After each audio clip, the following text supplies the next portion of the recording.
আসসালামু আলাইকুম সকলকে আমাদের নতুন ভিডিওতে স্বাগতম জানাচ্ছি। দর্শক বন্ধুরা, এই মুহূর্তে আমরা রয়েছি রাজবাড়ী জেলার অন্যতম একটি বাজার বাণীবহ বাজারে। দর্শক বন্ধুরা, এখন ঘড়িতে সময় সকাল 8:30।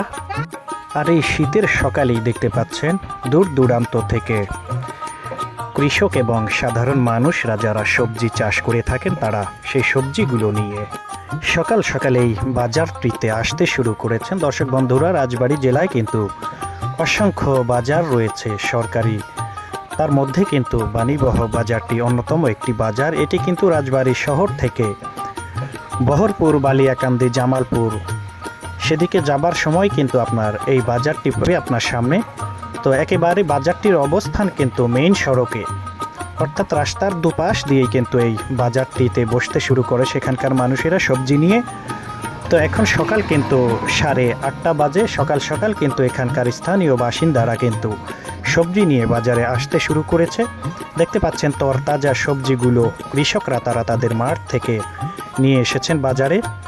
আপনি এখানে আসলেই কিন্তু এখানকার বাজার থেকে তরতাজা সবজিগুলো ক্রয় করতে পারবেন। তো আমরা এখানে এসে দেখতে পাচ্ছি সকাল সকালই কিন্তু এখানকার আশপাশের অঞ্চলের মানুষরা কিন্তু কৃষি প্রধান পরিবার, তারা কিন্তু বেশিরভাগ মানুষই তারা তাদের ফসলি জমিগুলোতে সবজির চাষ করে থাকেন। তো এখানকার স্থানীয় বাসিন্দারা কিন্তু সরাসরি ক্ষেত থেকে সবজিগুলো উঠিয়ে তারা প্রতিনিয়ত এই বাজারগুলোতে নিয়ে আসেন। বাণীবহ বাজার রয়েছে, পাশেই রয়েছে বহরপুর বাজার, বালিয়াকান্দি বাজার। এই প্রতিটা বাজারেই কিন্তু তারা তাদের সবজিগুলো নিয়ে বেচা বিক্রি করে থাকেন। তো দর্শক বন্ধুরা, এই মুহূর্তে আমরা রয়েছি রাজবাড়ী জেলার অন্যতম একটি বাজার বাণীবহ বাজার। দেখা হবে অন্য কোনো দিন অন্য কোনো বাজার থেকে। ততক্ষণ সকলে সুস্থ থাকবেন, ভালো থাকবেন। আল্লাহ হাফিজ।